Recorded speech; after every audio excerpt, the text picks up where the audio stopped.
Welcome to the fourth installment of Interview Tips with Engineering Career Services.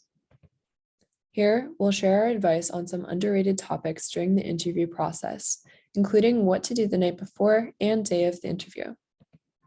First, we want to underscore the importance of professional dress, as appearance does play an important factor in first impressions. We will advise dressing up for an interview even if the workplace is business casual. We generally recommend a suit, tie, and dress shirt or business suit. Also, pay attention to shoes, jewelry, hair, makeup, hygiene, and cologne. We advise little to none on the cologne part. Only dress casually if an employer specifically tells you to. For example, they might specify that they want to take you on a plant tour. If in doubt, err on the conservative side.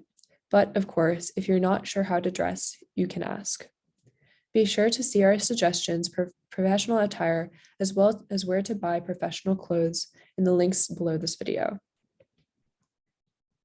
Once you have your wardrobe figured out, you can prepare for your interview the night before by planning for the next day. Be sure to figure out logistics of the interview, such as time and location.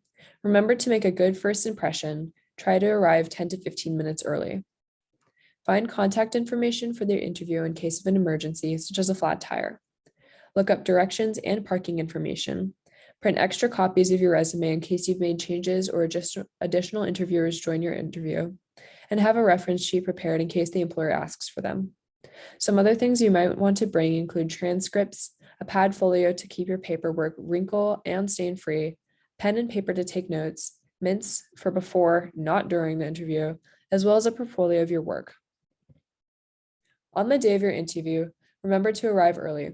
We've already mentioned that first impressions count, but that extends beyond your wardrobe. Nonverbal communication also matters, so be sure to make eye contact with and smile at each person you interact with, including the receptionist who greets you. Also consider practicing a firm but gentle handshake, which of course is optional now with COVID, being mindful of nervous gestures, having good posture, and minding your facial expressions and the tone and pacing of your voice. Also remember to be an active listener. Often interview questions have multiple parts, so it can be helpful to jot down notes if needed. Just mention that's what you're doing. And reminder to turn your phone off so there's no chance of mishap during your interview. You can even consider practicing small talk to make the first few moments of your interview easeful. If preparing for a virtual interview, keep these tips in mind. Use a headphone with a built-in mic. Be intentional about your background and minimize distractions and noise. Dress and act like it is an in-person interview. Set up even overhead lighting. Troubleshoot your tech. Use nonverbal cues. Remember to smile, nod, use hand gestures and good posture. Beware of rolling chairs. Have materials handy like your resume or notes, and look directly at the camera when speaking.